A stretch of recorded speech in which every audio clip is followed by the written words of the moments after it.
wa gyud.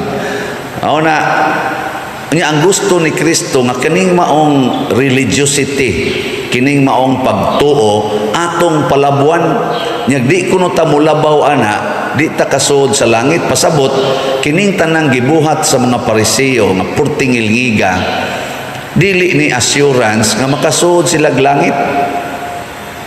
Na problema diha.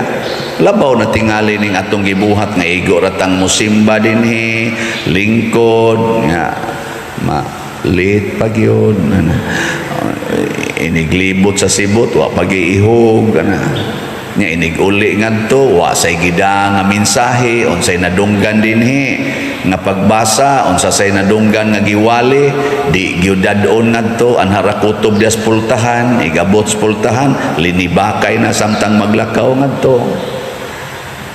Nya kasud ka tag langit ani.